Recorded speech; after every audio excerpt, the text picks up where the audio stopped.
Welcome to the Live on One podcast, a miniature-based and hobby-based podcast. I am Stephen Maddox, and today with me is Stephen Bourque. Hey. Then special guest from RSMP and Pork Roll Protocol is Jian. Hello. How's it going? It's going really good. I can't complain. Thanks for coming on, Jian. Yeah, absolutely. You're welcome. This was very planned and very organized. But hey, at the end of the day, I'm happy to be here. Yeah. Well, for those who don't know, because we do have some like European and Australian listeners, who are you? What is the essence of Jian? Well, you pairs well with tonic. Typically, that's the first. I like it. But no, I'm a player based out of Connecticut. I do some TOing. I also travel a bunch up and down the Northwest, including the tri-state area of New Jersey and New York, to play some games of Marvel. I also play a bunch on Tabletop Simulator, and recently went to WTC. That was a great experience. Oh, cool. So yeah, just love playing Marvel Crisis Protocol. I think it's a great game, and I'm happy to teach people how to play and also just try to get better at it from day to day. Oh, yeah. I need to poke your brain about WTC more. I keep forgetting to talk to you about that. I've also heard a rumor about you, Jian. What's the rumor? Is it true that you live in Connecticut? I do live in Connecticut, yes. A little rectangle in the middle of everybody that no one ever goes to. Actually, before we hit the first point on our bullet points, Eric and I, so Eric and Jian are on as RSMP a lot, so you may see them on YouTube. I'll put a link below. But Eric and I we were at, Chipotle, and I was like, oh, Eric, I'm so sorry you live in Connecticut. He's like, I don't. I live in Mass. So that was fun. Yep, it's true. He's in a much nicer state. Yeah, much better drivers. Every time I go through Connecticut, the drivers are wild. Really? I always hear that Rhode Island was like, oh, sorry, Rhode Island peeps. I'm sorry. It's just statistics I heard. Mass? I mean, Mass is... I guess it depends. It's all subjective, right? Yeah. I would say overall, New England drivers, probably we take an L as far as the nationwide perceptions. I'll give you that. You're probably right there. Well, cool. Right. So we're going to get back on topic. Our episode today is going to really cover the standoff up in Maine just happened this past weekend.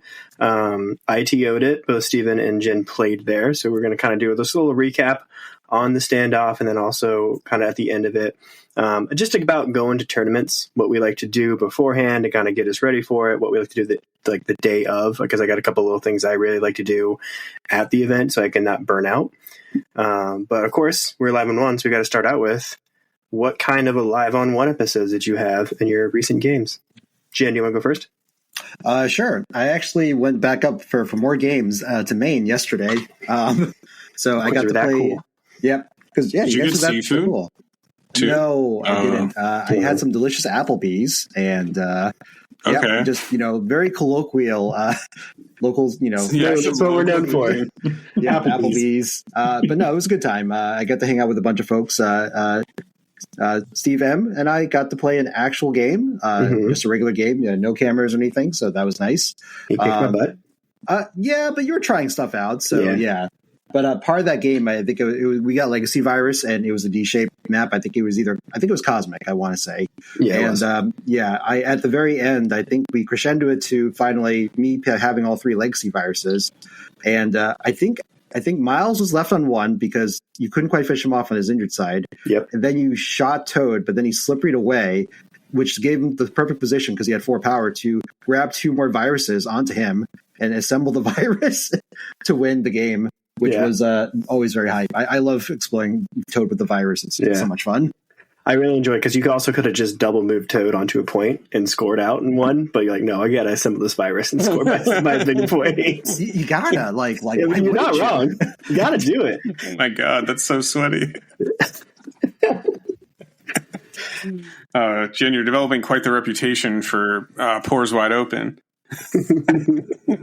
He got me back on the shield train. Nice. With that game and talking to him last night, though. So I'm really excited going forward.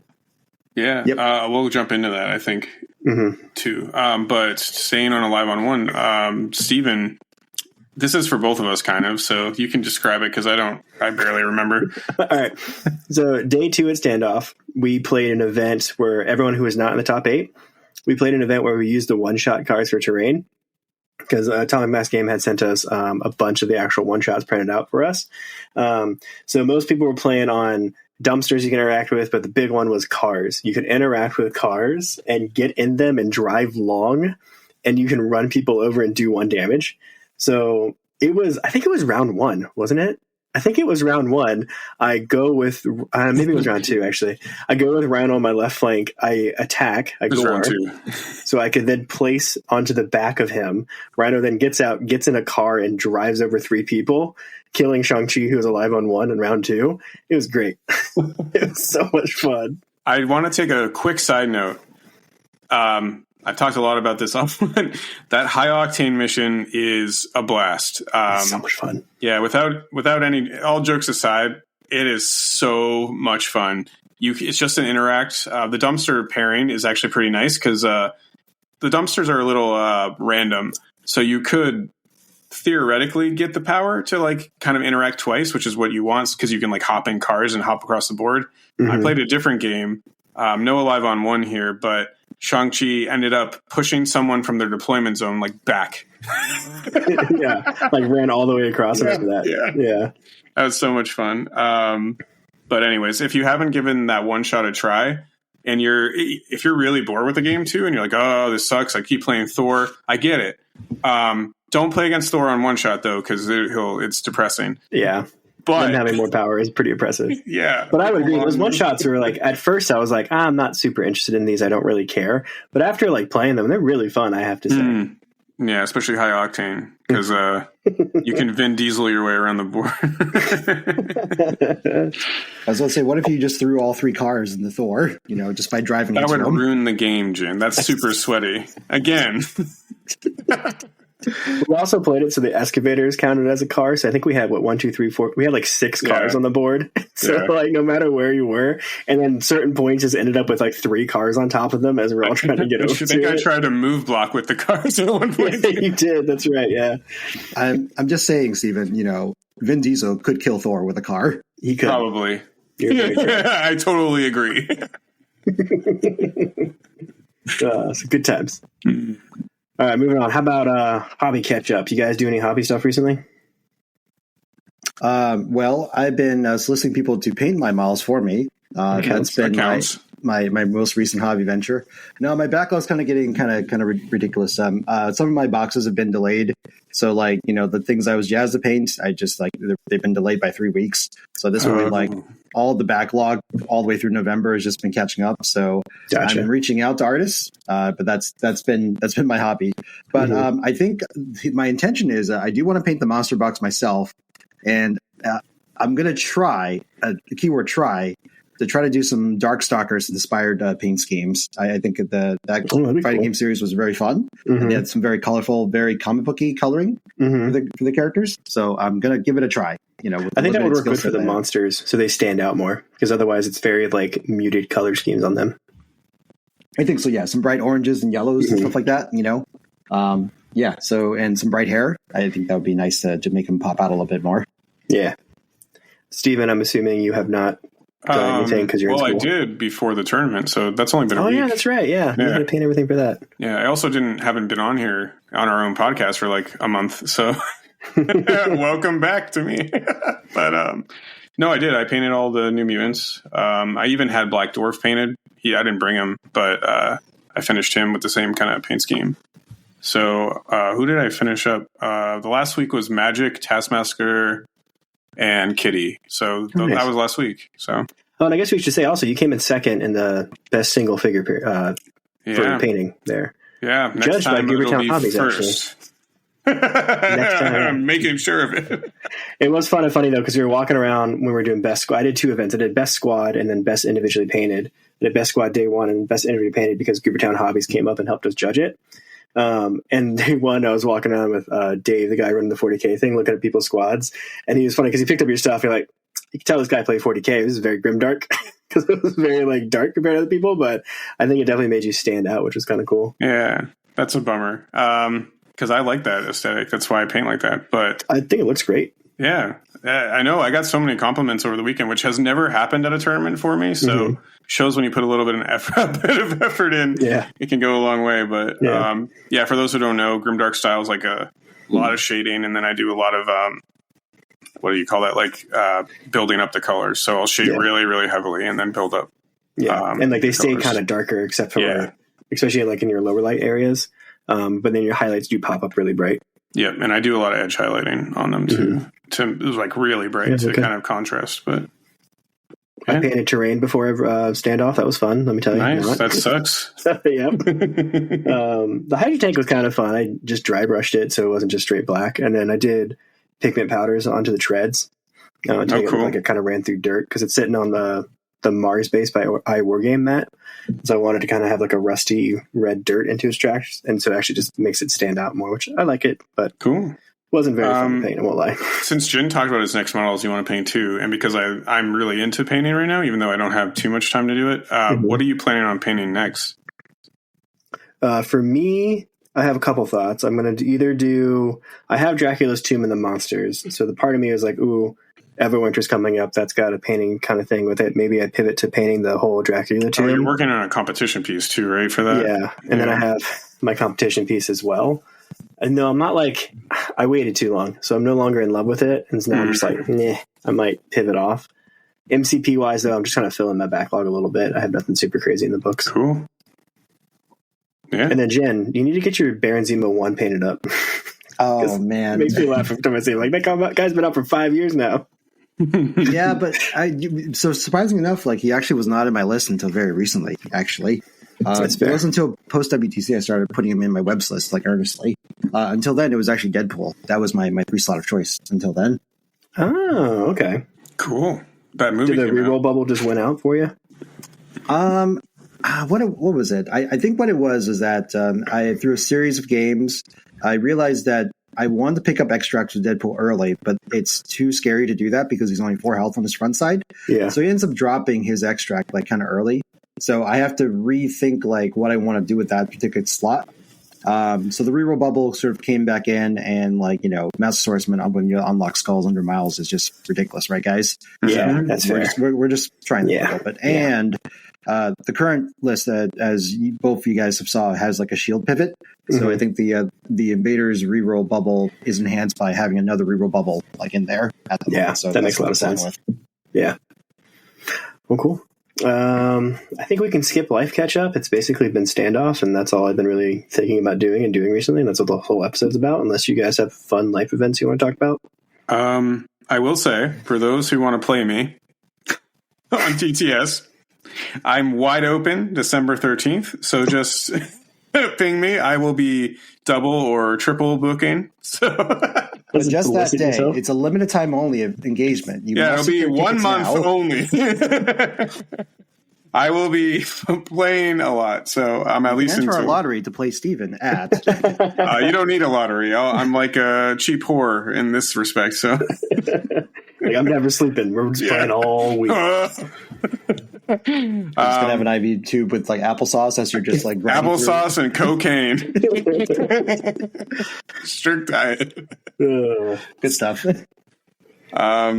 So that's So play Steven. Yeah, please.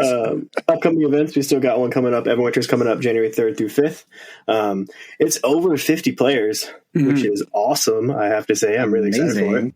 Yeah. It's going to be ridiculous. Yeah, it's in Boston. So it's in downtown Boston in the Regency, I think. So where Everwinter was 2 years ago is where it's at now. I'm curious, Jin, were you at Everwinter 2 years ago? I'm pretty sure I've gone to every Everwinter, and yeah, it's been a very good time. I don't do well at them, but they're a good time. Do you think we're going to fit? I was curious. I was like, I wonder what the hall's going to be, because like 2 years ago was when 40K and AOS was in the big hall in the Regency, and then MCP was in a side room. So I'm like, oh man, I wonder where we're going to go at that many players. Are we bigger than 40K? I don't know. That's a good question. Yeah. Probably not. I mean, if there's 50 players, I gotta imagine they upgrade us to a larger room now, right, Brian? Right? We know you listen. If you don't, Brian, there's going to be some trouble. Ooh, are we all cram in and we get really sweaty and no one turns the heat off and we're just really hot in there? We won't be able to grab our models. It'll just be liquid everywhere. Also thinking about Everwinter, it looks to be like stacked. I got to say, there's lots of just people that are in our local area that are going. And a lot of people are traveling in. Like there's people from California, people from down south, and there's a couple people from Chicago as well. It's pulling a lot of people from around the country too. I think we have. Let's see. Is it DeLuca from Danger Room? We got Sooner from Gamers Guild. There's a few other like notable names on this list. The Shark King's coming down from Montreal. Yes. So yeah, it's going to be a challenging event. I'm probably gonna get smacked. Flip that frown upside down. It is going to be intense, which is also why, you can ping me at Alive on One Night. I'm just kidding. But I will be needing some rips. But it's going to be it's going to be a lot of fun, I think. It feels like a real major. We used to go to 40K tournaments a lot, Stephen. Well, me more so than you occasionally, at least the ones that I travel to. But it feels like that. Like I've played in 40K events with just maybe like 10 or 20 more people. And they're intense when there are that many people. You really, really start to see some separation between player skill. So, so I think it'll be kind of like that. Like your first couple rounds might be harder, and then you'll end up falling into a skill level you're comfortable with. Yeah, I agree. I'm also looking forward to just like meeting these people, right? These people you hear about before, right? So it'd be fun just to meet these people and hang out. I think that's going to be like the biggest part of this event. Brian also does really good like second day events. So yeah, if you don't make the top 8, there's really fun things to do. He's doing the Adepticon doubles tournament. So it's 2 people together on a team. Are we doing that together, Steven? Maybe that, or we're going to just find random ass people and maybe like split up to kind of like go around, or we can do it together. So I don't really care. Oh, what I'm hearing is no. I hate this. I call you, Jin. We'll see. I got to check with the other PRP guys to see what's PRP. Dude, protocol. He's on like a fancy team. I'm not good with acronyms. The only one I can remember right now is BSP, which is below spinous processes. So, oh my god, nerd. Below spinous processes would be a great team name as well. Ooh, that would be actually. Well, if Steven chooses to pair with me, there we go. Yep. I should also make an addendum. I apologize, Sooner. You are not going. Schmidt is going, of various online league fame. So yeah, he's a pretty gnarly convocation player. So heads up on that. Cool. Unless he takes something different. Yeah, I'm imagining he would. That's what he always runs.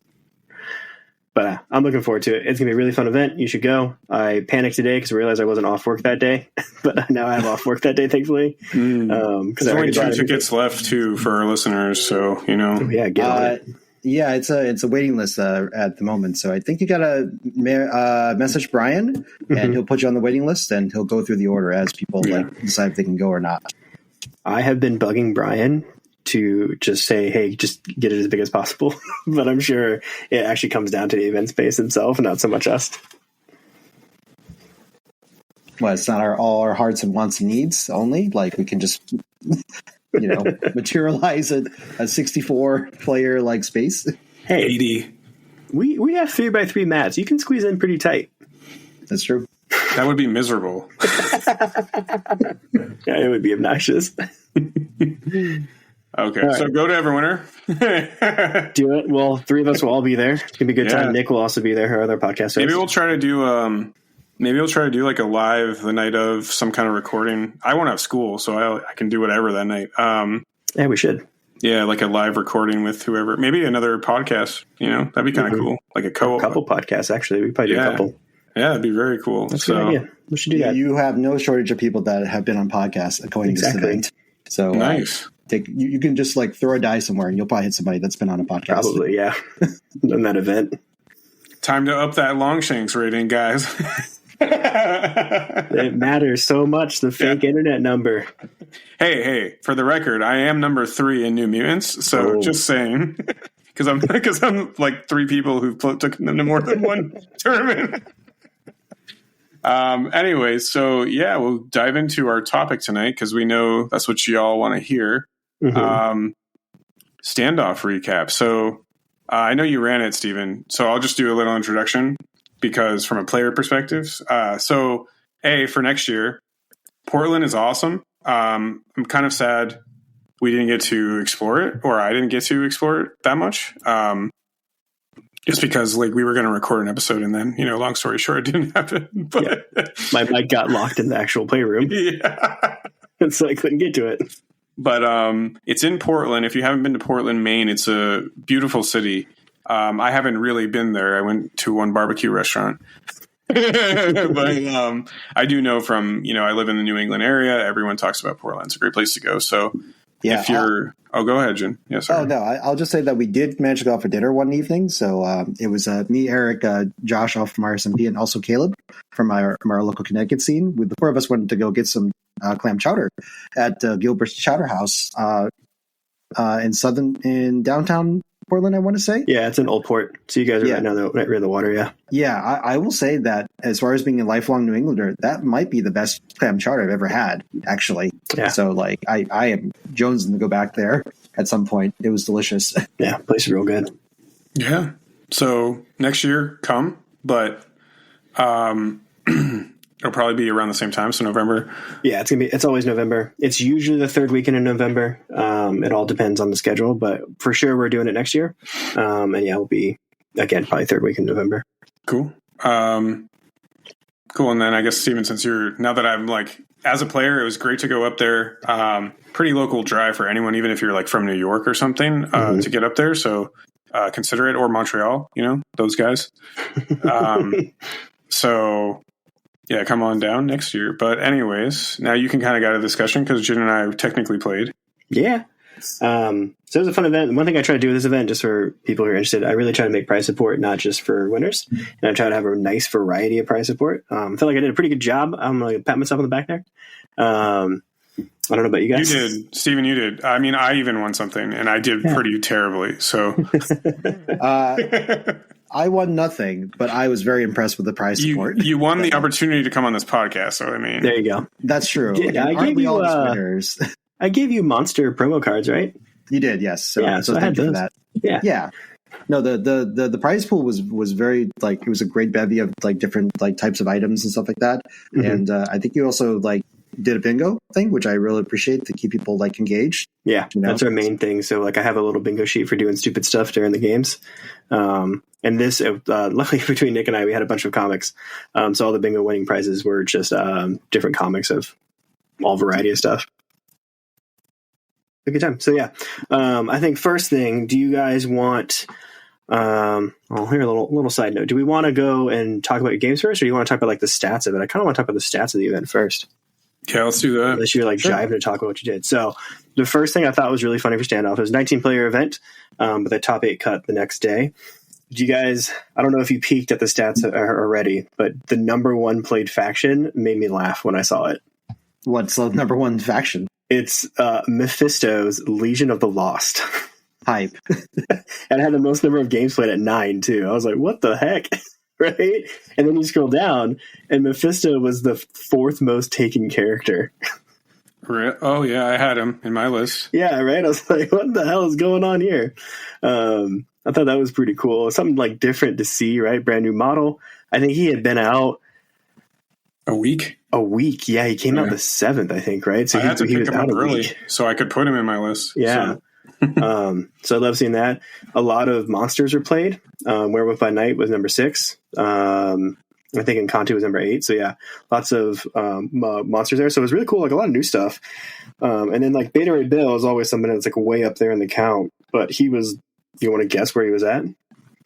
Did he even top 10? No, not even top 10. Wow. Yeah, mighty have fallen. Yeah, 41st most taken characters. Only 2 out of all players that reported. And I think we had 17 people report. So we had a big chunk of people report. But I was really surprised at that guy being so low. And then, of course, we always have to ask, what do you think the number 1 was? I'm looking at the thing, so I'm not going to reply.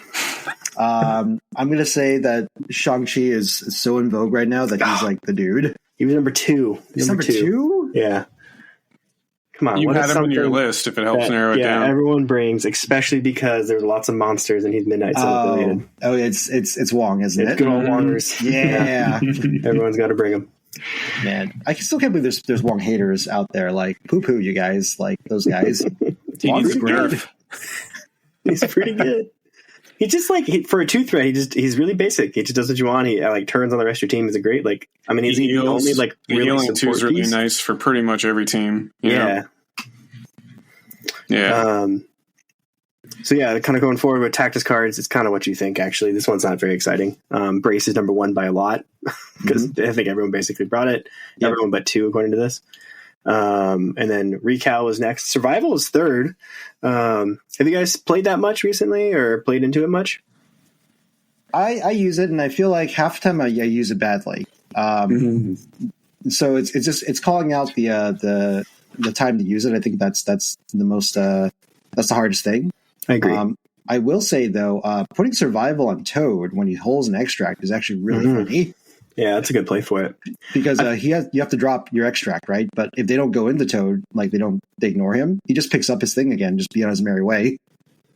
Oh, that's a good point. Yeah, because they're not going to be like, oh, I'm going to really go focus down this guy over here, kind of thing. And I do feel like survival is it's kind of a cool card though, because you do have to really understand the game state to play it well, I think, right? And so it does make you think about game state, and I think that's a good thing to have in the game. I don't know about you guys, but I like the card being like, hey, you have to really think about what's happening in this game, think a couple turns ahead. Because I had one game that I was playing as Apocalypse where I should have survival Deadpool, but I didn't for some reason. And then what ended up happening is the character that I thought he was going to go into, I just didn't have power to survival. He just one-shotted and then moved over to Deadpool and actually dropped him. And I was like, man, I should have played it. I thought about it, but I did not. So I'm excited for a card like that in the game. Whether or not it's super good or not, I don't know yet, but I'm just excited it's in the game. I saw it a couple of times played to good effect against me. And that's actually why I was like, I kind of want that in my list.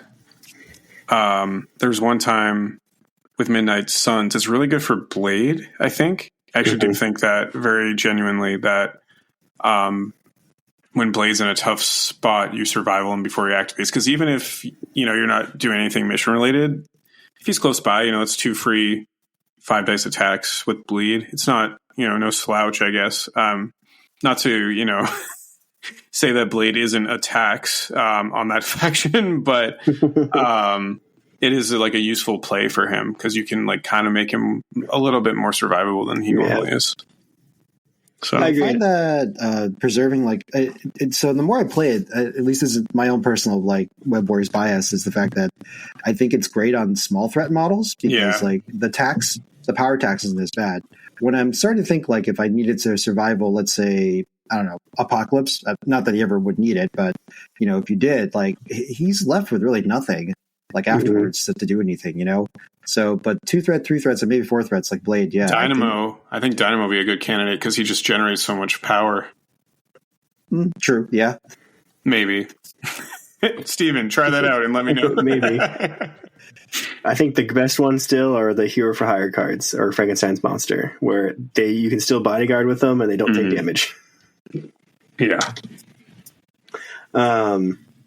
There was one thing that I saw one of the players, Matt, do was, I think it was Sean, did play survival on a character, but he still just attacked into him. I think it was with Ghost Spider, because you can still displace them, I'm pretty sure. It just says you don't take damage and you can't use reactive powers or reactive tactics cards. So he still uses it as a battery to gain power and displace a character for the future. So I think that's also something. It's not like a magic perfect wall that stops everything. So to actually piggyback your point from earlier, Stephen, that means that you wouldn't be able to Heroes for Hire if you survive all. But isn't Heroes for Hire it's not the character that's survival playing the card. It's another character playing the card. Oh, okay. Yeah. I see what you mean. Yeah, and then you make they're the ones buying into it. Yeah. Okay. Yeah. No. I'm digging it. Yeah. I like the displacement a lot. That's a really good play that I didn't think of. Yeah. That's cool. But to be fair, like a lot of attack-based displacements are all webs, and I wasn't running any. So if someone plays against you, still think about your options. Like, don't just ignore the character. You can still do stuff into them to make things happen. Yeah. And then last thing on tactics card, I thought, or 2 things on tactics card. 1, 2 people brought Jonathan the Unstoppable, which I've seen that card played once. Which I was like, all right, cool. And then Instant Recovery was the 5th most played card. Jin had me add it to my list. Yeah, I thought everyone hated that. What's going on? I think it's just it's a thing of sometimes game players, they see, oh, it's not what it used to be. I'm just like, it's like, must be bad. I'm just like, no, it's different and it's good its own way, because the thing I like to explain to people is the fact that for exceptional healing, you need to have the 3 power beforehand to benefit from it. Yeah. This one, because of the timing, you can pay for it after you've taken the damage, which means you get to recover it like instantly, right? Yeah. So hence the name. So I think it's a much easier to use card actually as a result, especially as you get these higher health pool models like Werewolf by Night. Werewolf, yeah. I saw it on him a few times. Yeah, that was one I saw a couple times too, and that makes sense because he's got that 7 health pool. And you convinced me, Jin, to put it on X23, which I don't think is a bad move, despite the faction, different thoughts on that. But I do think X23 can benefit from it immensely too. So even though she's smaller health pool, I mean, it's better with bigger health pool because you don't always like one-shot them. Like she can get one-shotted pretty easily. But but suppose she was left alive on 1. Right. And therefore, you get the planes to recover and she goes. She's back to full health. Yeah. Yep. And exactly. The healing factor mixed with that, you got the full health pool back. So that can be really strong, especially on the healthy side late game. So. And then next thought was the crisis card selection. Hammers got dethroned. Usually it's Hammers number 1, right? Everyone loves Hammers. Especially in Maine. Especially in Maine. Everyone likes to roll a lot of dice. But the number 1 card was Scrolls, which I thought was curious. I mean, I played Scrolls a lot. I dropped it since I have Namor more often now. Do you guys have any thoughts about why people are actually bringing that more often? So I think it's an evener. Sorry, Jen. You go ahead, Steve. I'll go after you. Okay. In my own like 2 cents, when I take Scrolls, it's when I'm like, I'm going to be down on scoring extracts. So if I'm like playing a secure team, I'll typically put Scrolls in because if I don't get my secures, then my extracts at least keep me with an even pace on my opponent. But you can go, Jen. Whether that's right or wrong, I don't know. But no, I think you nailed it. Actually, Stephen, it's a very fair crisis, right? Because it keeps people in parity. You can't stack them, so that means that there can't be just one mod collecting all the Skrull citizens, right? And also because it's a citizen, Namor is less effective, right, on this extract because he can't Armies of the Deep a civilian token down from a character, right? Yeah, and there's a little bit of risk involved too with the displacement, so. Yeah, if you don't have a second move, like after you pick up that scroll and you're an offensive team, oh boy, you are just licking your chops as that guy gets pushed over. It can get dangerous real quick. Yeah. And then the number 4 one, so it was Scrawl's Fear, Gripsworthy, Montesi, and the number 4 is Paranoia, Pummel's Populace. That was one that I don't see a lot of people playing. I'm wondering if it's more of like our local metas that play it more, because I do think a lot of the New Hampshire crew play it as well. What do you think, Jin? Webbs loves Paranoia personally for a couple things. One, it's 16 threat, so that if you were to lose priority but get your extracts, right, I can choose 16. And most people have a very optimized 15 attrition list if you're going to attrition list, for instance. Yep. So the 16 becomes very awkward unless you're Black Order at that point. And it scores really fast. Like there's only 4 assets, but as soon as one side gets 3 of the Paranoias, it is such a massive clock to try to fight against before they just score out the game, I think it's a really fun one, especially with Shield with Nick Jr., where you can shield grunts and pick up turn 1. And also, like, I guess it doesn't do it anymore, but for the longest time I felt like it caught people off guard. But now it's the number 4 broad crisis. Actually, that'd be really good for my defenders list too. So let me just open my phone. Yeah, exactly. The thing about Elektra is the fact that the grunts don't have to move twice to go get it, so they're kind of sitting ducks. At least with they can transfer it back, so you take Black Panther. But that's a whole different discussion because his base is big enough. Maybe not in the middle. No, because remember, it takes an action and Ninja Vanish, right? So right. Yeah. Because you had double move. Yep. Yeah, so probably not them, but the shield agents are great, right? Because they can just throw the thing back when they die. Yeah. But also the added benefit is that shield just has a ton of tactics cards that just move models like around, so you can get Nick and the grunts like out of trouble, after you pick up your Paranoias. Yeah, I like it a lot. I'm gonna keep playing it, and it's also asset for Namor, so you can steal it if you're having Namor. It sure is. Yeah. Good old Namor. All right, so yeah, that was a brief rundown of stats, what people brought. I guess kind of was, it was a lot of Mephisto, which is funny, and then everything else is kind of spread, actually. Well, Monsters made a... Yeah, it was only 2 Midnight Suns, surprisingly. So there was Monsters mixed in with Mephisto, but Midnight Suns, true monsters, there's only 2. Yeah. Werewolf was pretty popular from what I saw, too. So. Yeah, he was there quite a few times. He was doing pretty well, so... I would agree. Like, that's just a little side tangent. That was a model that at first I didn't think was going to be super great. I was like, yeah, he can do stuff. The one time I played him against Jin, actually on RSMP, he got stunned and didn't really do anything against Bill. But the more I've watched him be played, I'm like, nah, that guy actually does do quite a bit, I feel like. Yeah, I was just trying to imagine that whole time, because the rest of the kit is amazing. You just need to get the power, right? So as soon as one guy gets a good builder on him, he's good to go, I think. Yeah. So I think you played against him really well, and I kind of definitely was like, oh, I don't know what's going on here. All right, so moving into how you guys did, let's go with you first, Stephen. How did you feel like your New Humans did? This could be a whole episode in itself, but and you've both heard this, so this is more for our listeners. But so I realized that this isn't something I've newly realized, but I think before going in the tournament, I set my expectations. I played enough reps with them. I was like, they're 2-2-3-1 faction. I mean, they just don't have enough to really like kind of slide into that potentially 4-0 spot, So my games were a lot of fun, but like most of my practice games, it always felt like something was missing, or like I didn't have just the right character spread for the mission.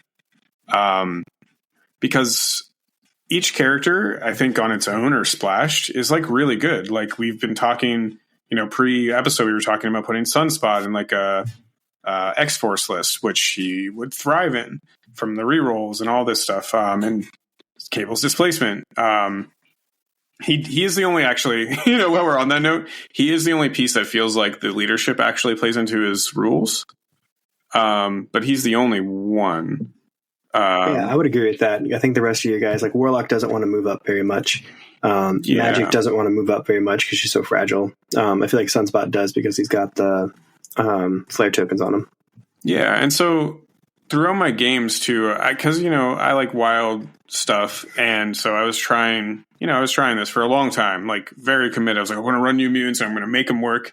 But it always felt like emphasis on that. I'm going to make them work. A lot of forcing, a lot of splashing. And I think it came this weekend. It was a lot of fun. I just want to make that very clear. It was a lot of fun. They are a ton of fun as a faction to play. But when you start hitting those super competitive lists, you're like, oh, I need something here. And you start doing the math and you're like, so for example, there was a couple of games where I was like, I can't really deal, at least the list I have, I can't really deal with big things.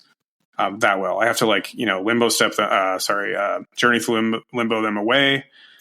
And I was like, oh, I could really use a stagger bot in here. And you're doing the math and you're like, oh shit, I can't really afford one because that throws off having a 2 or that, at a certain level, or that there's always some kind of give or take with them where you're really losing out on something because they don't have an in affiliation 2.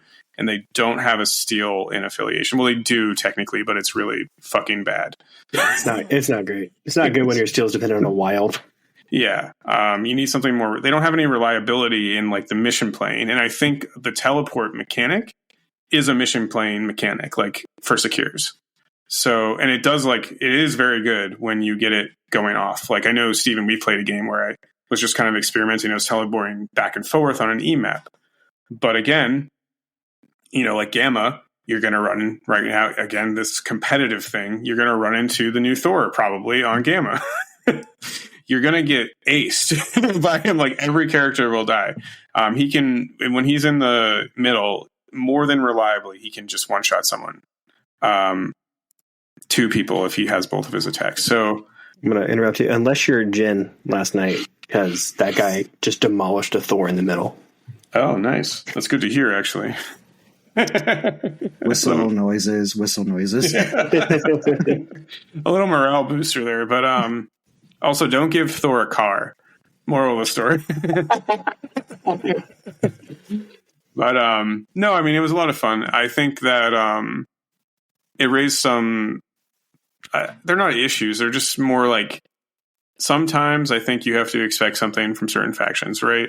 It's really nice when, and if someone can make them work, they're definitely a better player than me. I would look at the my tools that I had every game, and I'd like look down at my character cards and be like, well, what can I do here? And there was always something missing. So I'm going to start playing, another faction that has all the tools. Like even last night, Steven, we were talking about defenders, and I was like, oh, like imagining scenarios, or I guess one of the best way to think of like a faction having roles is like, I was thinking of defenders as like, oh, this mission's good for them. There's not any mission in particular with the New Mutants where I'm like, oh, this is super good for them. This plays into their playstyle, blah, blah, blah, blah. Like a lot of factions have that. We'll see, like they're just underdeveloped. That's all really. And they have a very small affiliation roster, right? Yeah. So it might be something down the road that get more people added to it and it'll be fine, right? Yeah, so they will, it just all gives it time, right? Exactly. Maybe another Ileana Rasputin, Yeah, honestly, that would be great if they had even just a little bit more tankier. Honestly, even if she still was a 4th red, I think it'd be fine. But I agree. I think that would be a huge boon for them. Yeah, I think they need to play off their leadership more. Like Cannonball comes in, maybe he gains an extra power when he teleports or something, and then you're having these kind of like mechanics where things are actually syncing with the leadership a little bit more than they are right now. Yeah. To be fair though, Warlock, like I like having, if they had 3 or 4 characters who really like sunk up to their leadership, that'd be amazing. And then you have a few on their own because Warlock just does work. He's really good, really strong. So yeah, that was he's one-shotted Thanos, he one-shot Abomination and Zola in one game. So his spender's no joke with the rerolls. So yeah, that was something actually we talked about at the event too, where when he first came out, you looked at him, you're like, I don't love this guy very much, but then you play him more, you're like, ooh, yeah. Once you play him, you actually kind of see more of the play style with that character. Yeah. And I guess that's like, to sum up my thing, and then we can move on. I guess that's like kind of the thing here too, is like I've played this faction enough to kind of make thoughts about them. And they just don't, there's always something that they're lacking. And because they're so undersupported, you can't really fit in everything that you need unless you bring Thanos. And I think that's kind of just cheating. Like I'm not going to go to that level where I'm just playing Thanos with them because saying Thanos is a very good card or character. Exactly. And he's 8th threat, so he takes up a lot of space, right? So, the way you would stack him, he'd be 8. Yeah. But yeah, anyways, a lot of fun. Highlights of my tournament experience were actually the second day when we played the one-shot cards. I played 2. I played against our local very, very sweaty player. His name is John. If you ever see him, he's just drenched. Just perpetually. But I played him against Asgard. He actually did take the sweatiest list I've ever fucking seen for a narrative mission. I was like, are you kidding me? He had Loki, New Thor, Valkyrie. In his defense, there was still prize support for winning that tournament. So, come on. Give and also in his defense, he was under the impression that that's what I wanted. Oh. But that was a lot of fun. And then Steven, you and I played Spider Foes with. I broke my list apart at that point and just played unaffiliated with Dracula. That was a lot of fun, though. First tournament with Dracula. He's a cool piece. Yeah, he is a cool piece. But yeah, it was great. Yeah. All right, what about you, Jen? Did you pull anything from this event? Any fun stuff? I thought you had a really cool list. As something to talk about. I think you have really cool points as we talked about it more as well. Yeah. So we took Web Warriors to this list, but we also took a slight shield splash within the Web Warriors list. Sweaty meta, splashes. We got Shang in there, and we got Zima 1 in there. But the core list is made up of the 4 3-threat Web Warriors that, Miles, Ghost Spider, Black Cat, and Spectacular Spider-Man. We took 2/2s. We took Wong and Toad, so that, at 16 we can go 6 wide, which is an incredibly amount of control. Oh, man. That's dirty. That's 16, too. Oof. Yeah. So who are you, Brian? I don't know. Is this something Brian's known for? Yeah, he wants to take Mephisto and then all 2 threats. Oh my god! Sorry, random tangent on Brian's new sweaty idea. The it's like I'm going to go 6 wide at 15, and it's going to be great. Says Who Brian. do you take in that? Out of curiosity. What in an Oops All Twos? Yeah. Oh no. I meant like in your list. Oh, so it's the 4 Web Warrior 3s that I just mentioned, and then it's also Wong and Toad. Oh, okay. Yeah. So you have a lot of extract like grabbers between everything. You have a semi-safe grab and Toad. You can take Cat and Spider for a safe midline grab. Wong can give Ghost Spider 2 power, or anybody really 2 power, right in the beginning. Mm-hmm. So all their kits become online. So you give Miles the web swing so you can kick somebody. You can give Ghost Spider the web line so she can like move, pull someone, then move again, or move, pull someone, and then Spire technique them, and then just move back using that. Like there's a lot of options you have from there. So yeah, that's basically the classic 6 wide that seems to be in vogue at the moment. The other characters we took besides those 3 threats and 2 2 threats, we took Zemo 1. The 2 4 threats we took are Agent Venom and Shang-Chi. Both are good into specific matchups, I think. So it depends if you need like Mystic, like well-rounded like bruiser in Shang, or do you need like a long range sort of sniper, kind of in Agent Venom, because he doesn't allow rerolls, which is really nice. He just needs to roll well himself. But to help that, I have Zemo 1, and I also have Namor. Namor's the last piece of the puzzle. He's just a very good toolbox between having a safe grab. He can, you can grab 2 cubes in the beginning of a turn. Like you can go to the middle, grab a cube, and go grab a side cube to prevent someone from diving one of your cubes. Mm-hmm. And he can also charge to hit somebody with a stagger and then peace out, and then be a force multiplier for when he's like stationary. So yeah, he's just a really good character, I think. He's just a really good pocket knife, right? He just does a bit of everything, kind of nice. He's not like super great in one thing, except for I guess moving along on a medium base. But he's just really good, like useful tool for a lot of situations. Yeah, and I think he's currently also really good right now because Asgard's where the poppet, right? So he gets around like Odin's blessing and stuff like that because he prevents you from reducing his damage, which is a big deal. Stagger's also really useful into Asgard at the moment. Mm-hmm. And then there's also things like Xavier Stream and stuff. If you remember up to an X-Men player, it's like, oh, I'm gonna, Xavier Stream that. It's like you can't. It's Atlantean might. Unfortunately, sorry. Well, technically they still can, and then nothing happens. Oh yes, yeah. That is the super feels bad. But maybe don't be a dick opponent and just tell them don't do that. Just please don't do that. Yeah, just stop. And also like it bypasses other damage reduction stuff, so things like Colossus or more importantly Thanos, right? Because the Thanos damage reduction makes him just so incredibly hard to actually take down. Annoying. Yeah, so like he's just good into the things that are good right now, which is kind of my thinking. Yeah. So that's the character list overall, and and we took for crises we took both D shapes. So we took Cosmic Invasion because it's 16 in a D shape, which is rough for some lists to deal with.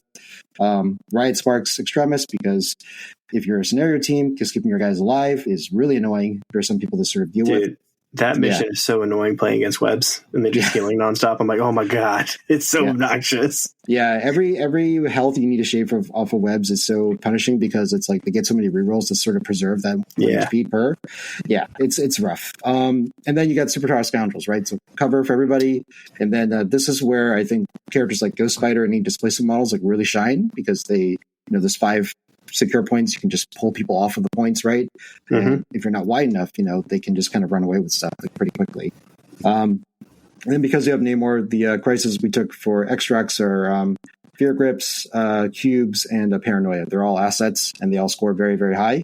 And a couple of them are stackable. So, it allows you to sort of like grab a bunch, hold all of them as much as you can, and sort of just try to like score, the points that you want each turn to try to win out by turn 3 or 4. Yeah, seems super good. And then something you talk about is your shield splash, right? You brought that in on EMAPs, I think you told me, right? Was it your? Yeah. So this is specifically an idea that I had, and I'm not sure how good it is, so I'll just throw it out there in case people want to like test this out for themselves. But the shield splash is basically Namor with the Invaders leadership, Agent Venom, Spectacular Spider-Man. So that's your core 12th threat of shield. And then you also have Baron Zemo in there for an additional reroll bubble. So that's 15 threats. You have 2 people with reroll bubbles.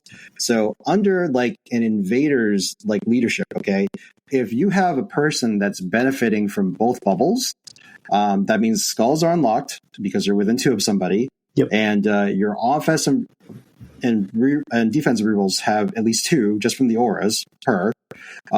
So it's like, I'm shooting with Age of Venom. I get to roll 2 of my dice offensively, and then when he's being attacked, not only do I get the 2 charismatic leader and strategic genius defensive reroll, I also have the invaders innate reroll as well. So that's 3 defensive rerolls. So everyone feels like a Miles Morales under Spider Sense, like under that combination, and this only works because like if you're playing against a 15 threat list, is probably going to be either a researcher list or a gamma sword based kind of list. You're going to be pretty tightly together so that it sort of lends to that bunching up, right? And you can like do a hit and run with Namor. You can shoot people with Agent Venom, and Zemo can also yo-yo in and attack and get out of there as well. So the idea is just to keep the bubble, but just come in with a good quality hit and then peace out, basically. So here's a thought for you that I'm going to ask. So messing around with my shield list last night, I added in Namor with a time gem. So what do you think about that list at 16 with Namor as a time gem? I think it works. Yeah. But my main thing is the fact that at 16, though, the scenarios are what? Mayor Fisk? Yeah. But Jin, who's number 3 in shield? Oh my God. I'm just kidding. Well, I haven't spoken in a while, so I'm just kidding. So maybe that becomes like a 2 threat instead, instead of Zemo, or you downgrade Spectacular or Agent Venom to something else, in that case. So my 15 is hyper aggressive. It's because Hulk's in there, so it's the Namor, Time Gen, Hulk, and Spectacular Spider-Man. Is my 15. Okay. Yeah. And then I just punch people really hard and try to stagger and all that fun stuff. And I run sword because I think Namor on sword is really good because he can just bounce between them flipping points really easily. Yeah. So Steven, I saw that last night too, and I was wondering like why Time Gem. It turns on charge every turn for Namor. So he starts at 3 power every turn, so he can just charge. And then also but why do you need that? It makes him so much better. It also turn 1 turns on. I can sit rep from Namor onto Hulk, move Hulk up small, and then move take a point. It's on my 2 power for Namor, and then next turn still have the charge up. So it just lets my turn 1 opener be like hyper aggressive. I think it's so Stephen, I'm thinking that the time to Namor is really great if you need a pay to flip answer in Shield, right? Yeah. Because that's an in-faction Shield character that can move long for 3 power. He can flip like a ton of points. Yeah. He also felt good. I was playing against Apocalypse last night with him. He got rooted, and before root was like, oh my gosh, this sucks. And it still sucked, but it wasn't nearly as impressive on him because I do feel like he is not as great when he can't charge. So that root was really painful. So it felt like that. It kind of counteracted that pain a little bit. I like to say, I'm excited to see how your list develops before Standoff. Everwinter. Right. We're just going to go in the time machine, boys. Hot tub. Let's go back. I'm playing in it now, buddy. Nick Quintillo.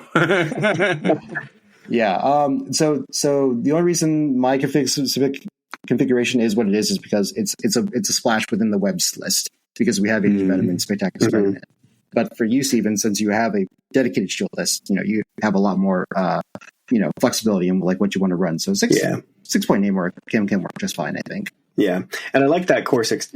For me, would be 16. I like that core together, and I guess it depends on the map too. Like obviously, Agent Venom might come out of there depending on what it is, but I like that idea because you also have you have more throws than Shield does with Agent Venom and Spectacular Spider-Man in that 15 that you're playing. Right. Yep. So I like that a lot too. So you get your displacement as well. Yeah, and they can rotate really well. Just having that 2 power place 3 is so good to just cover so much of the map, right? So like it lets you chase people, which is something that Shield doesn't necessarily have a hard time doing it, but you can do it kind of unassisted for the most part with those 2 characters. Yeah. Cool. Well, did you have any interesting, fun, unique games? Oh man! So I got tabled twice during Standoff. So Jen, all that planning. Yeah. So the plans of mice and men, right? Or whatever that fucking quote is. I mean, credit to my opponent. So everyone I played was great, obviously, because I love. Why do you? I have another ancillary question. So Jian has this reputation for traveling beyond a certain border of Massachusetts and like not doing so hot. Is it the meta? Like, I mean this seriously. I don't mean like, I'm not trying to be a dick here for once. What do you think it is? I don't think I'm a super solid player yet, personally. That's okay. I mean, like I'll call it as I see it. I mean, my civic record is like I think it just shows I always have a lot to learn. And sometimes even there's things I learn, I also kind of just forget things during the match. So it's an example. I got to play against Rob, Meister Wingman Owens. One of your local guys. He's great, by the way. I love Rob. Yeah. He's such a cool dude. So he always brings weird lists. Yep, he brings real weird lists, which are a lot of fun to play against. So here's what happened. Okay, there's several steps of failure that I had against Rob. Okay, and Rob basically played it well as I made these mistakes. So I win priority as Web Warriors against his list, which includes a Malekith. Okay, and the research station. I choose his extracts and my secures, because like if we get anything that's not research station, I feel great because we can run away with the game and everything. Okay, surely I will not draw a research station. So lo and behold, I draw a research station. No way, he flipped research station twice in that tournament. I didn't know he flipped against you too. It's weighted. Yep. Oh man, you flip over the other cards, it's all research stations actually. So point one, I should have taken my extracts. I don't know what I was thinking there. You weren't probably. You were just sweating so hard. You're like, oh yeah, I can do this. It's a level of overconfidence that always does me in, and rightly so. I think it's just karmic justice. So on top of that, okay, so we play the game, and Rob moves up his Malekith like pretty early on. So I was able to webline his Malekith in. I punch him with Ghost Spider. Ghost Spider does 4 damage to Malekith. Oh nice. My gosh. I follow up with Shang-Chi, who's now in range to Rising Phoenix. He Rising Phoenix kicks Malekith, does like 2 damage, and then now has the power to charge, get on the research point, punch Malekith again to daze him. So at that point, Rob was like, I lost the game. This is it, guys. It's like, no, Rob, you should play this out. Mm-hmm. So in which I'm sure he wasn't really going to give up, but he was like, oh, this is really bad. It's like, hey, listen, it's still really early in the game. Don't count yourself out yet. Jim, you're like the nicest guy ever, by the way. You're like, yo, don't give up, and then smoked. Yeah. So tit for tat, right? So beginning of the turn, he charges with Malekith the round 2, okay? And so I was like, okay, great. I'm going to use Spider Track here to get Ghost Spider out. No problem. Shang is still there, okay? It's like, oh, well, he'll just take the attack. It'll be fine. From that, after that first round, Shang-Chi never proceeds to activate again. Nice. So, and here's the thing. Rob was so nice because he also was like, oh, shoot, I didn't see that. And he didn't say a word afterwards. It's like, I don't know what this guy's talking about. So after I trackered away Ghost Spider, which she had 3 power left after that. I was like, I don't know. Okay. Proceeds to charge Shang-Chi. I could have lifesavered Shang-Chi out of that attack because it's just a rage 2 attack, and then saved him. And then Malekith is left with almost nothing to do, at that point, except to move an attack again, or the Butchers of Thor or something, but he wouldn't have gotten that attack into Shang-Chi, but that sort of started spiraling the game out of control. And, that's my own mistake, for instance, that occurred, So it's things like that'll happen. And I'm just I still need to be more solid, So a tip from school. Yeah. Just memorize your cards. So wake up in the morning, start repeating the rules to yourself. That's true. Go out to dinner with people. Cards. Midday, repeat the rules to yourself, No, go out to dinner with people, bring your cards with you. Yeah. Just read them during dinner. Like Steven did with his cards. Remember Lifesaver. Yeah. So that was that. The other game I got at table was my first one against Phil Donju, the best Phil, as some would know him as. No. We're not using that terminology. We're using the best Phil ever. I stand corrected. That's right. What was I thinking? It's all downhill. Yeah, we got Hammers and Cosmic on that one. He brought his Mephisto list, so I think Phil was one of the more dedicated like Mephisto players. Yeah, for the event. Hey! I brought Mephisto. Hey, but you weren't using his leadership. No, I wasn't. Yeah, you're right. Yeah, that one I think I was in control for about a good portion of the game, but then eventually Shang eventually fell. Again, this is me being overconfident with Shang-Chi. That both Chosen of Bast and Werewolf by Night were able to just double team him, and eventually just kind of went down. And in my experience, Shang-Chi is like this might be in Defenders, but like he goes down, but he like does enough displacement and damage to make up for the rest of your team. Yeah, so I think he didn't quite get the amount of output he needed to sort of seal the game, unfortunately. So eventually, like the rest of the game started like collapsing in on myself. So I think this is like the first tournament I really took Shang in. Like it's been casual games until then because I just came off of WTC. So I think I really overestimated how long Shang-Chi would be in a game under the Web Warriors leadership, you know? So that's part of it. This is my, again, hubris of thinking this piece will just do everything just fine. And that's just not what happened, you know? Yeah. So yeah, those are my takeaways from the ones being tabled. I got to play against Kenny. You know, it was a great fun game, but Kenny was doing bingo events. Meanwhile, I was just namoring the team under Demons Downtown. So we were on two different wavelengths, you know. That's just what it was. I'm just like, but shout out to Kenny, great opponent. Yeah. My other opponent I got to play against was against Caleb. So Caleb, I talked about a lot about that game afterwards. We drew Alien Ship Cosmic Invasion. He did a Dracula team that was Dracula, Thanos, and Zemo 1. So unfortunately, the amount of bodies on a D shape, and I had Prio. So because I got the extract advantage, you know, it was very hard for just 3 models to sort of like really control. Yeah. And we also have a bunch of characters that can stagger, include Black Cat. Black Cat and Wong just made Dracula's time like really bad because stagger is like the one thing he just can't get rid of particularly easily.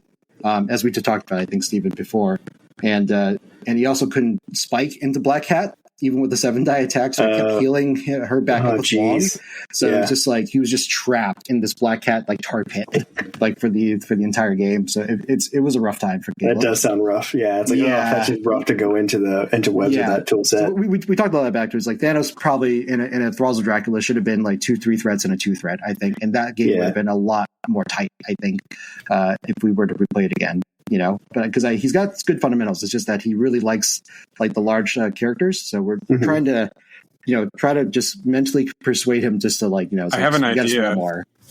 It may be a little counterculture here, but why don't you just, because MCP doesn't really care about the actual size of the models, just put really huge models on these tiny bases.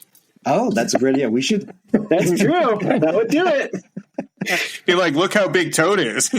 Right. Just buy trees and just put everybody on a really tall tree on the base. Yeah, there you go. And they're all just like scenic. That works great. Yeah. And you can win painting contests because you're themed. Yeah. Okay. I'll throw the idea to him. So all right, we'll flip it across to him. All right. Yeah. But yeah, no, the 4 games are great. And I think like it was a run. Everything was on time overall, even though I think I was straggling some of the games as like the last ones to finish. But we got there, I think. Because we did fine on time. Yeah. I had planned in a buffer of like a 15-minute between rounds, knowing that I didn't want to just like hard dice down people.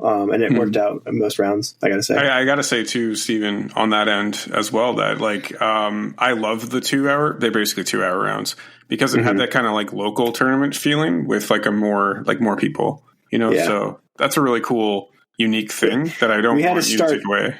Kind of early. Yeah. But I think it was worth it in the end, unless people had different feelings. Most people who traveled were staying at the hotel, so so it was easy to just walk downstairs. Yeah. Yeah, it was more rough for locals, I think, to start early, I think, than anything else. Yeah, and they didn't help clean up, so fuck them. Did he help clean up? What are you talking about? He's not local. Him and I live in New Hampshire. Oh yeah, that's right. We did joke about that. Yeah, whatever. I didn't expect anyone to clean up. Cleaning up MCP event is pretty easy. It's not very hard to clean up. We got all the cupcakes though, so we won. We did get cupcakes in the end. Yeah. Thank you, Nate. Nate's wife too, for the cupcakes that were delicious. Barbara, thank you. Cupcakes. They were good. So the event ended with an Asgard versus. Actually, I don't think it was Asgard. I think John played Shield in that game. He did. Which I meant to ask him why he did into webs.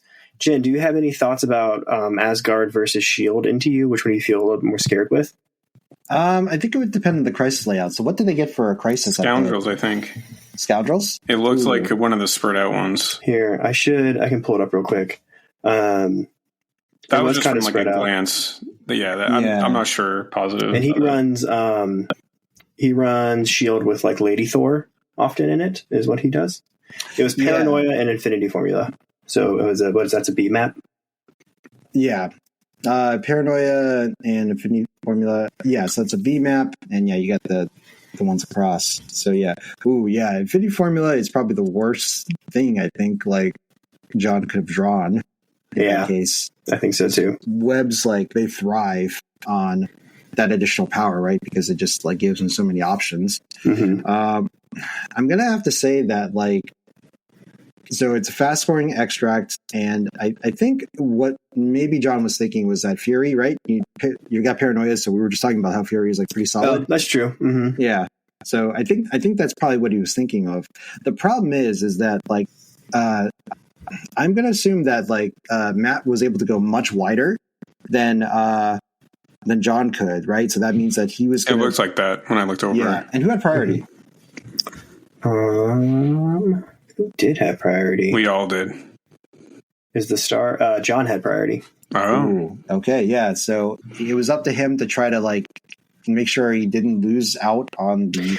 You know what actually came up on this one? This is one that Matt, because he didn't have priority, picked table side and actually switched table sides. He's the only player I've ever seen do that. I gotta say, he's done it to me too. I do it. Okay, actually. all right. So you're a better player than me. Jin does it in TTS. So. Oh wow. But he did that because it left the way the Paranoia was because of a size 4 building, that if Nick and the Grunts wanted to double grab, it could only be certain ones, I think. So I do think the table setup of that size 4 made it a little bit awkward, that Paranoia grab. Yeah. And I think once you get into Alex's level, I think you really have to take into consideration, right, the terrain, like sort of like where things are going to be, you know? Mm-hmm. So like, you as a second player, like, always have that right to switch sides, and more people should take advantage of it. So you could also trick people psychologically, like, oh, I'm a really good player, even though maybe you're not. Actively pick a table side that's worse for you. Yeah. Yeah, but they'll be like, wait, why did he do that? That would be funny. Gaslighting, man. It works sometimes. Gaslight yourself. Yeah. Wait, why did I pick this side? I do know this game came down pretty close at the end, with John needing to basically move up. He had 3-threat Iron Man, and he needed to move up 3-threat Iron Man. He was trying to get a Helios off onto Bill, because I believe Bill, he was holding a Paranoia point. And then the way he was positioned would have scored the bonus point as well, I believe is what it was. So he was going to move to Helios Bill. And that's when we learned. It was really funny. I was watching the game and I see Matt pull his phone out and start Googling. So I heard that Matt was talking about that on the car ride too. Yeah. So, but still, he was like double checking it, and me seeing that, I was like, oh, that's really funny. So what happened is, Ghost Spider webline Bill out of the way. And so the way that works is that attack action fizzles. And the way Helios' card is written, it says you can only use that attack action once per turn, or once, and then it's gone. So that just got rid of Helios. And so then Helios was gone. Yeah. I had a similar effect. I was playing against Mike Dambois of Strike Better fame when he was running. What team is that? For those of us who don't know. Strike Better is a podcast. Strike Better is a my God. A great podcast. Come on, you got to know the podcast around. You're also on one. Yeah, you're podcast brethren. To be fair, I haven't been on here in like a month, so yeah. But one of the craziest things was it was like he was running the game away. Back this when Escort the Safety was around. Similar effect, like I went up with Iron Man when I was playing Shield. I tried a Helios laser. Like Thanos or something, and then he just Escort Safety like Thanos away. And it is as fallback do the same thing, or no? Because it's after it's resolved. No, because you're looking for something that asks you to recheck line of sight and range. Gotcha. So the Eye in the Sky could also do it. It's the Eye in the Sky and Webline right now can do it. Yep. So those are the two that currently could do it. Yeah. So you can absolutely like cancel out a Helios laser, and it is the saddest Tony Stark ever. So always take Gwen. Yeah, she's pretty good. Yeah. What's also interesting, I asked this on the forums too. So if you were able to webline or eye in the sky the target into a place where there's no line of sight, the no line of sight rule that Helios Laser has does not come into play here anymore. It's now just normal line of sight rules, actually. So if you were to lifesaver or eye in the sky someone like behind a building, at that point the building is big enough to line of sight, that Helios Laser also fizzles. It is rough. Mm-hmm. Brian, I know you like those weird interactions. Here we go. But yeah, so I have to say, looking at the no offense to anybody, but people signed up, I was expecting Matt to at least make it to finals. Jeez, Steven. I mean, it's Matt. You can't say that as a TO. I was really happy to see, though, it ended up with the Maine versus Midgard finals, though. I thought that was really cool, and I thought John did really well from ours. Shout out to John, too. A lot. He's been cranking the heat, so to speak. Yeah, he really has. So, yep. He also took me to the Applebee's last night, so just a special kinship. He wined and dined you. Yeah. Okay, I won't finish that.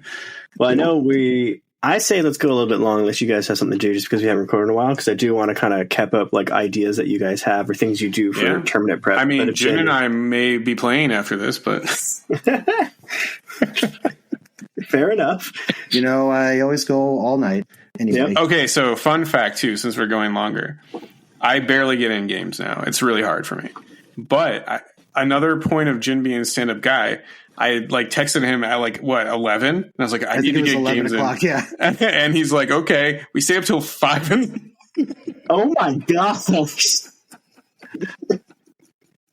Thank you so much, though. My addiction was fed. You could ask more directly next time, because it's like, hey, are you up? And it's like, you up? Oh, that's just how I speak, Jim. I know, but it took 5 back and forth. It's like, Steve, do you just want to play a game?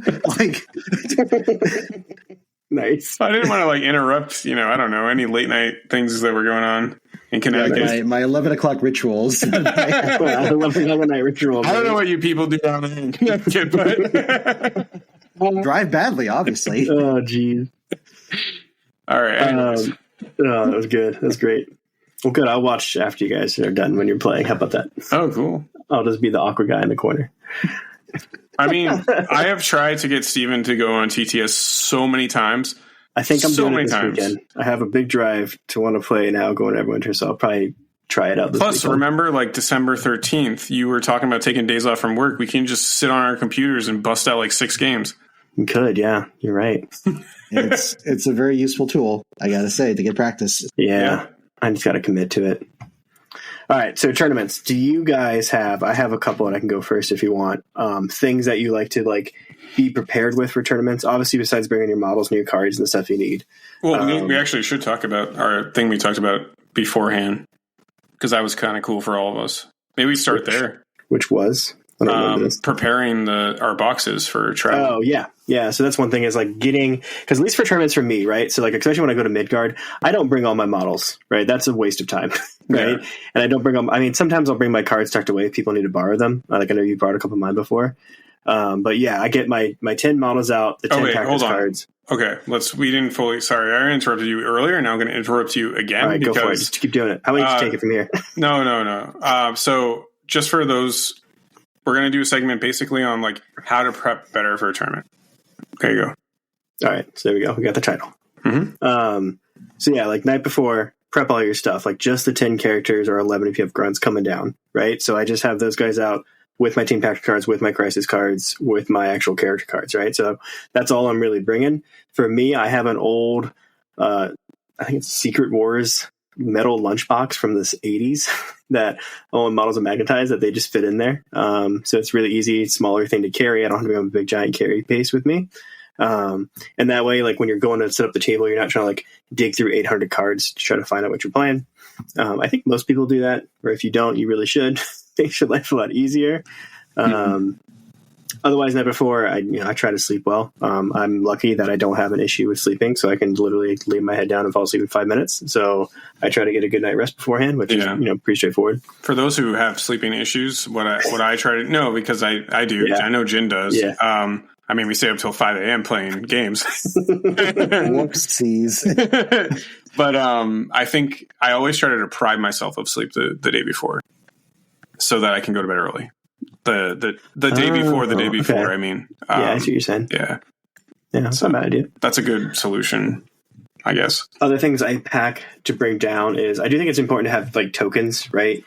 Just generic ones, right? Because there's so many things in this game that you want to mark with just random token, whether it's like a pay to flip or your score counter or something like that. Just have something there to do tokens. And I think extras are always helpful to have that are just generic. And then I like to have a couple of just like D6 dice. Just because it's like, oh, I'm doing evolution tokens. It's easier to do that way and not have to fish for a bunch of specific tokens.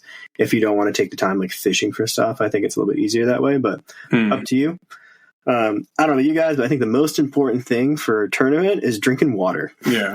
And so I want to preface this too with this is not just for new tournament people. Oh, no, this is for anybody. Physiologically, the toll a tournament can take on your body, like you can be making up for it for weeks. Yeah. So, which sounds silly because you're just sitting there, but you are using a fairly high mental capacity. Yep. And then standing for 8 to 10 hours a day, is not the easiest thing to do, right? And Steve and I were joking about this. Bend your knees. Yeah. Have a slight bend in your knees because that'll make the blood flow more easily. Or like for me, right? So like I'm a veterinarian, so I do surgery. So like every once in a while I've done very long surgeries. There is a big thing into like posture is really important to keep your body feeling good. And then like standing on a mat or having comfortable shoes. I've even seen 40K players like bring those stand mats with them to tournaments. If you want to get that sweaty. I personally wear Crocs. Well, we shouldn't call it sweaty because that's probably actually more healthy. That's true. Weirdly enough. That's right. Weirdly enough.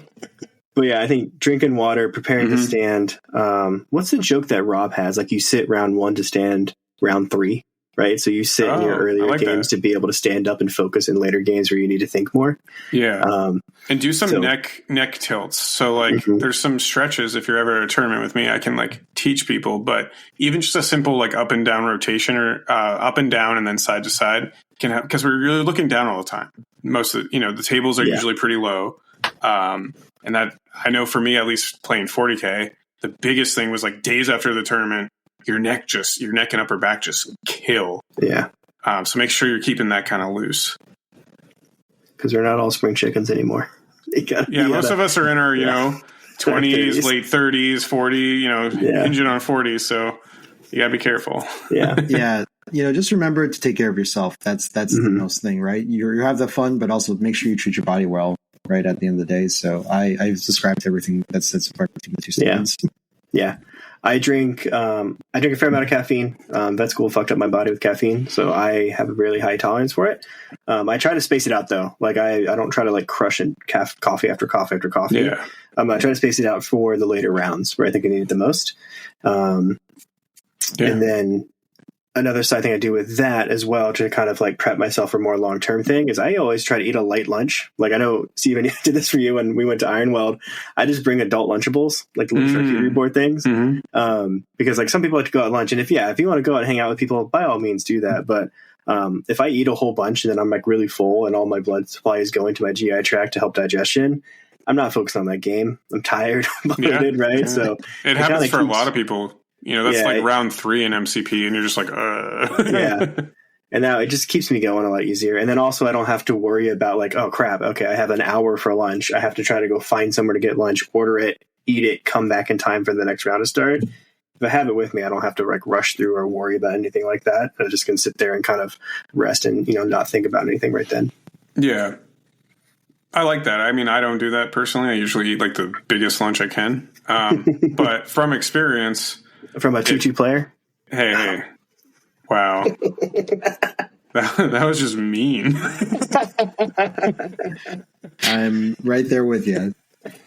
Clearly, this was Chipotle's fault that I got tabled. Yeah, that's true. Hey, blame Chipotle. Jin and I are completely average, so suck it.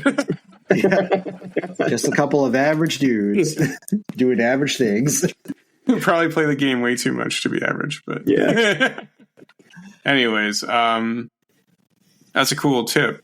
And that was really hurtful. The emotional damage that has now occurred on this podcast. This is actually the last episode we're going to break. Sorry. It'll be a live, 2 separate podcasts, a live and then on one. So, listeners, if you want to know how to stay healthy and break up podcasts, I hope you enjoyed this segment that we just went through. On one might be trademarked by Drake, though, so. Probably. What about you, Jen? You do a lot of traveling and stuff, going to tournaments. Do you have any, like, I don't want to say pregame, but I guess like pregame things you do? Yeah, I think really the night before is really the most important thing, right? So like there's a few times where like I've been to tournaments and people are fiddling to like the last minute, like grab, like, you know, figuring out like where everything is, like their cards and their figurines and stuff. So I really like encourage people to have everything prepped beforehand. So it's like you have whatever, you know, baggies of your cards or your, you know, boxes for your models just ready to go. And it's just a 10 so that you just pull them out. They're just ready to go. And what that does is that it clears up, I guess, like, you know, any distractions you have. It's like you've already committed to the list. All you have is what you have. And that allows you to just focus on like just making the good decisions you can with these characters, right? Because you've already on the card right there, you're already thinking about, you know, what you want to do with these guys and like, you know, like what, and trying to think about also like, I want to say this is a little more next level, but like, you know, just think about the matchup you expect to see. And sort of like try to have a game plan into that, right?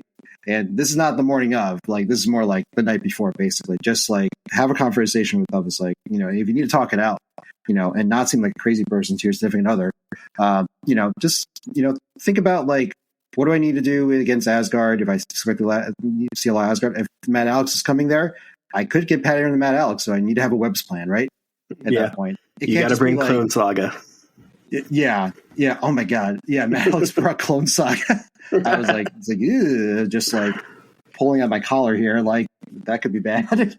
But yeah, like I think just having things set and ready to go and having a game plan, a generic game plan the night before, I think does a lot so that you can just go in with a clear mind like the next day. And yeah, hydrate. You know, if you have Gatorade or caffeine, whatever you use, but like keep yourself hydrated. Make sure to use the bathroom between rounds if you have time, just to make sure that you know give your body. No. Make time. Use the bathroom. Yeah, make the time. Use the bathroom, please. Even if you need to leave mid game, use the bathroom. Funny thing for Standoff, Jen, I don't know if you heard about this. When we got there Friday night to set up, the bathrooms right next to our event space weren't flushing. Oh, so no. I was like, oh, this is going to get gross. Luckily, it was fine by the morning. They fixed it. But I was just like, oh, Jesus Christ. That could have been really bad. Could have been super bad. Yep. But yeah. Otherwise, yeah, I think you guys already nailed it. Like, have good posture. You know, try to make sure that you're not stressing inflammation parts of your body. You know, like where you can, and just like you know, treat it well. You know, it's got to last the whole day, right? Mm-hmm. And then some. Yeah, and if you need a massage, I can technically do that. Could you imagine, like, you're walking, like, you look over in a tournament and it's just massaging, like, what the fuck? I can cup you, too, if that's helpful. I do think also, like, usually for tournaments like this, like, we're paying, they're not cheap, right? Yeah. So, like, the Standoff tickets are, like, $70, right? They're pretty high, plus the hotel, so, like, $270. Yeah, so you don't want to be, like, oh, you play one day and then like you barely drink water, you're dehydrated, you feel like crap the next day. And it's like you want to get your actual like money worth out of this and actually enjoy your event. And that will help you actually enjoy the full 2 days. Yeah. It'd be really interesting. I know I was joking about this, Stephen, but I like kind of wasn't. Stephen and I are both like in healthcare a little bit. It'd be really cool to like do a whole episode talking about like what you actually should do at a tournament. like, physiologically speaking. Mm-hmm. Okay, that's just super nerdy. Sorry I said that out loud. It's very nerdy, but we can talk about it. Honestly, I think that would be super useful just from a layman's perspective. Yeah, because there are like certain things, you know, like the bending of the knees or the like making sure you kind of like rotate your head up and down just so you're keeping your trapezius pretty loose because that takes a lot of the brunt of the damage when you're looking down. But anyways, sorry about that. Maybe in the future. Yeah. Also, just like from tournament to from game to game, you know, please talk to your opponent. Communication open. I think it also will relax you guys a lot more if you have like a good rapport with your opponent. Yep. You know? So like, I think this community is small. You develop reputations, right? So make sure you're leaving a good impression by communicating. Right. You know. just so that you can make sure you're both on the same page. What's going on? You have good information. It is an open information game. Yep. And you want to make sure if people have reactives, just make sure you give people the time to respond. Yeah. And we're not saying there is a fine line. Like, you shouldn't coach. Jin coaches his opponents into beating him. Maybe don't do that. There is a line. My WTC teammates have made that complaint to me. Yes. Oh no! If you just do this, you'll beat me. Oh, thanks, Jin. Oops. But no, I mean, in all seriousness, there's a line in competitive play, and you don't have Jin is an upstanding citizen of the world, I think, and that's just who you are, right? Allegedly, I guess. Allegedly. Well, I just mean it's nice to give your opponent tips, but you don't have to in a competitive setting, but you also don't have to be a dick. Yeah. Just let people give them the space to make a good decision, I think is basically what I mean. Because, especially if you guys are not trying to hog the time, right? Either way. Mm-hmm. And sometimes when the writing's on the wall, maybe don't talk a lot too. Late game, you're turn 5-6 and you're making a big decision. Sometimes it's better to just be silent as the opponent there and let your opponent, kind of do their thing. And if they want any suggestions or if they want any information, you'd be like, I have, just so I have some reactions here. You don't even have to be specific. If you want to know, or if they're in your mind at all, just let me know. I'll let you know. Yeah. I like to read out the health on my characters. Yeah, that too. Power, just to make it super obvious. That was actually something that came up in Standoff is there was a miscommunication between two players about how much health the character had left. And they handled it really well. The person was like, hey, yes, I said that this character had 1 health left. I was wrong. He had 3 left. I got confused by XYZ. And he ended up just putting damage on the character and made it 1. So I was really happy to see that as a TO of them coming to an agreement where I didn't really have to make a call or do anything like that. And they seemed at least both happy with the agreement at the end, and it kind of kept the game state the same way. So I was really happy to see that. And that was a good example of he could have been a dick and be like, oh, nope, he has 3 left, even though I lied to you, right? But he did it. And he was like, oh, no, that was my mistake. I'll own up to it kind of thing. Yeah, that's just good sportsmanship. Mm-hmm. It's good to see that in your local scene, right? It's awesome to see it. That. Yeah. That was Rob. Shout out to Rob. Yeah, sportsmanship is huge, and I think Nick wanted to do an episode on it eventually, so, coming soon. But we should. Yeah. A good one to talk about. Cool. Yeah. Any other standoff thoughts, Jen or Stephen? Just thank you. Steve, thank you so much, Stephen. Consider we didn't have clocks or anything. We just kind of went out a round timer. I think the event was smooth. Yeah. You and your clocks. You drove up to get them. I did. It's beyond. I drove up to leave them there, and then I drove again to get them. Yeah. It was all on purpose for the seafood that you didn't have. Instead, you had Applebee's. Instead, you had Applebee's with John. That's right. I think that's another topic. Maybe don't touch on that today, but the usage of clocks. I do think they have a really important place if you want to use them. I think my main thing is don't feel afraid to use them, whether or not to say, hey, I want to use a clock. Mm-hmm. Say you want to use a clock, you want to use a clock. Or if someone comes up to you and is like, hey, I want to use a clock. They're not that bad. And honestly, in MCP, you pause the power phase and the cleanup phase anyways. So you're not super stressed on time. And it just makes the game more fair where people have the time for each other. I also like it personally because sometimes I'm in the tank. It's nice to see the physical manifestation of the time I have left to be like, okay, I should probably make a decision, sooner than later. Yeah, I agree. When we played, remember that? Was it round 1 where I sat there for 15 minutes? What do I do? I go this side or that side. So that's a good point. It helps you out too. You actually see that timeline going. Yeah. I did have a thought too. We talked about, so this can be a wrap-up thought as well if we want to, at least on this context. But we were talking a little bit about community and things like that and communication.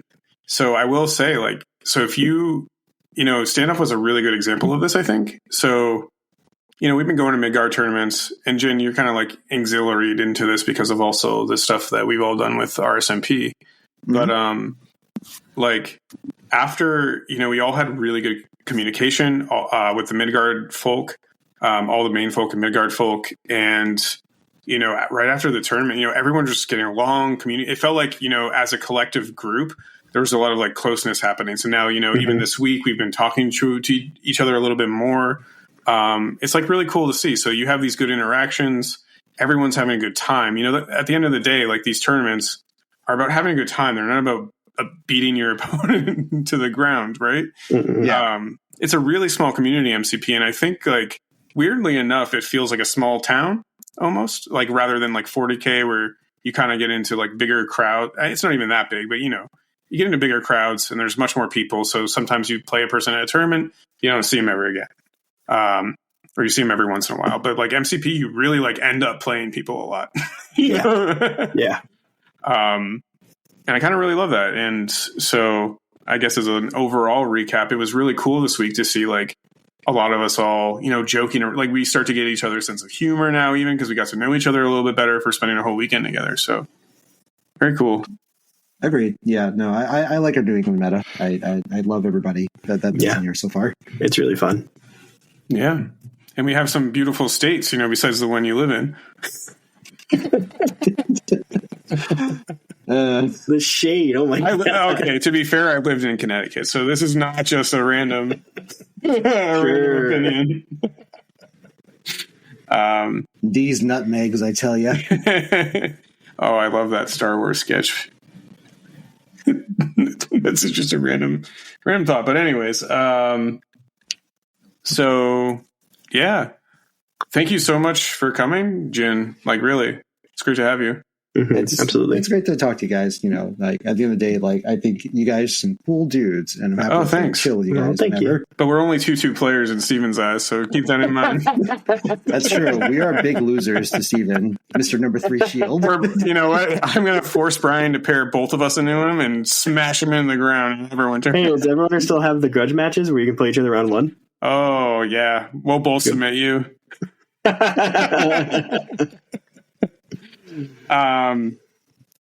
But yeah, again, thank you so much for coming on. I know you're coming on. Jin's going to be featured in our next episode. We're doing kind of we're recording in a couple days. Nick, Jin, and I are going to create Weapon X lists, kind of like we did for what was that? Senators. Sentinels. I keep calling them senators. I don't know why you're doing that. The election. I don't know. Yeah, so we'll like run that up, talk about our list, what we brought in, why, and we're going to do A-Force at some point too, for those kind of like factions that maybe need a little bit of love. So yeah, looking forward to it. Yeah, should be a fun record. It lets me do some brainstorming in a list that I normally don't get to play. Yeah, exactly. So that's the whole kind of sandbox.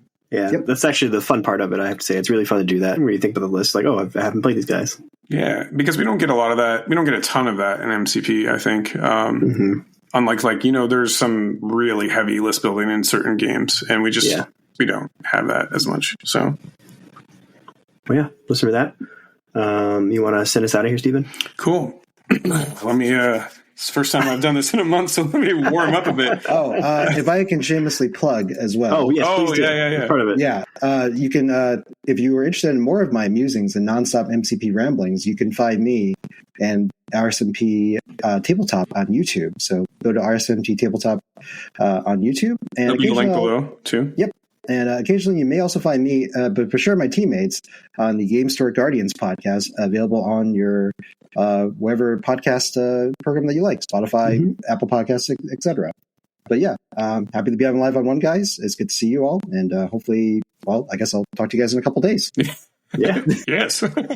And so for our shameless plugs, but I guess, it is our podcast, right? So less shameless. Follow us on Instagram at @liveon1. Discord, we'll have a link below. Our email is at liveon1@gmail.com. It's feeling a little empty with those inappropriate picture sends, so keep those coming. Yeah, I know, it's been so long. So leave a review after you listen to this episode, even if it's bad. Just helps us grow. The good ones are better, obviously, but and then we do have a Patreon. We're not expecting anything at this point, definitely. So if you do want to give, you can follow the link below. And thank you so much for listening. And we really enjoy your, episode after episode, continuing to listen. So thank you so much, and Godspeed, Spider-Man. All right, good night.